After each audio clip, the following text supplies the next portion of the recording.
Tomorrow morning, you wake up. You look in the mirror and something is different. You haven't aged. Not by 1 day, not by 1 second, and neither has anyone else on Earth. Every human being has suddenly stopped aging. You're 25. You stay 25 forever. You're 60. You stay 60 forever. At first, it sounds like the greatest thing that could ever happen to humanity. No wrinkles, no aging, no growing old, no fear becoming weaker with time. People would celebrate in the streets. Scientists would call it the greatest biological miracle in history. But then, someone asks a very simple question. If nobody gets old anymore, what happens when nobody makes room for the next generation? And that's when everything changes. For the first few years, the world would probably feel like paradise. Imagine being 30 years old and knowing that you'll still look exactly the same 100 years from now. You could spend decades learning new skills, you could become a doctor, then an engineer, then a musician, then start an entirely new career. You wouldn't have to worry about retirement. You wouldn't have to rush through life. And suddenly the phrase, "you only live once," wouldn't make much sense anymore, because you could potentially live for centuries. People would finally have time to do everything they always wanted. Travel the world, learn dozens of languages, build businesses, write books, master instruments, become experts at things that normally take a lifetime. But there would be one massive problem. Stopping aging doesn't mean stopping death. People could still die in car crashes. They could still drown. They could still be killed by disasters. And they could still die from diseases. The only thing humanity has defeated is old age. And that distinction would become extremely important because the number of people on Earth would start climbing faster than ever. Imagine it's 50 years later. Millions of people who should have died from old age are still alive. They still have their homes, their jobs, their money, their families, and they're still taking up space in the economy. At first, nobody notices, then housing prices begin to explode because people aren't leaving their homes. Why would they? If you bought your house at 30 and you're still 30 years later, you don't need to move. You don't need to downsize. You don't need to retire. You just stay. And that creates a strange problem. The world isn't necessarily running out of land. It's running out of available space for new people.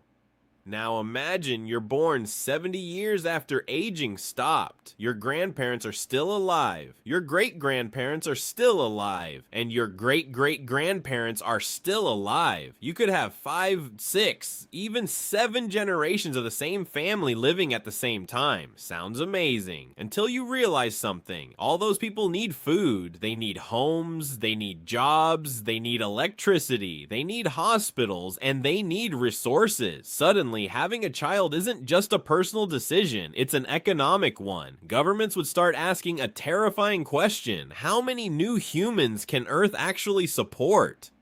And eventually, governments might have to do something nobody wants to hear. Limit births. At first, it might be voluntary. Tax benefits for smaller families. Free contraception. Government campaigns encouraging people to have fewer children. But if the population keeps growing, voluntary programs might not be enough. Some countries could introduce strict limits. Maybe you need government permission to have a child. Maybe there are waiting lists. Maybe only certain families are allowed to have more than one. And suddenly, the ability to create new life becomes something controlled by the state. But there would be another problem: jobs.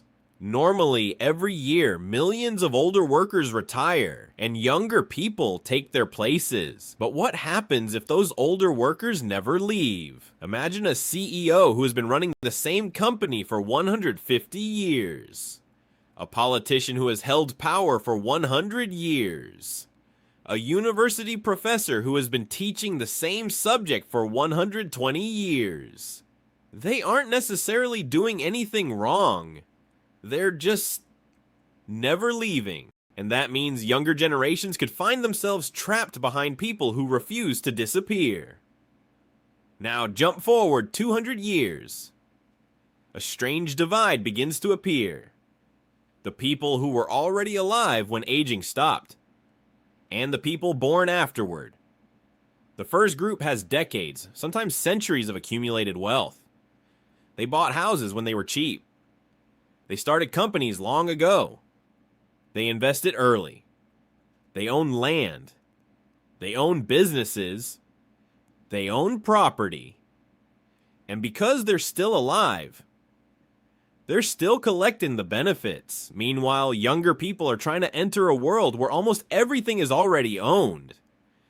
The richest people aren't just rich anymore. They're practically permanent. And that could create the largest wealth gap humanity has ever seen. But the most disturbing change wouldn't be economic. It would be psychological. Think about living for 300 years. At first, you'd probably love it. Then 100 years pass. People you knew come and go. Cities change. Countries change. Technology changes. Languages change. Eventually, the world you grew up in disappears completely. Imagine being 250 years old and realizing that you're one of the only people alive who remembers what the world looked like 2 centuries earlier. Your childhood home might not exist. Your hometown might look completely different. The music you grew up with could be ancient history. Even the way people speak might sound unfamiliar. You would become a living piece of history. But history isn't always pleasant to remember.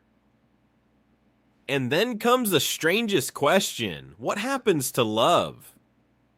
Today, relationships already change dramatically over a lifetime, but imagine promising to stay with someone for 200 years, 300 years, maybe longer. Would humans still think about relationships the same way? Would marriage last centuries? Would people become afraid of commitment because it no longer means until death? Or would people eventually see relationships as temporary chapters in an incredibly long life? Nobody knows, because humans have never lived this way before.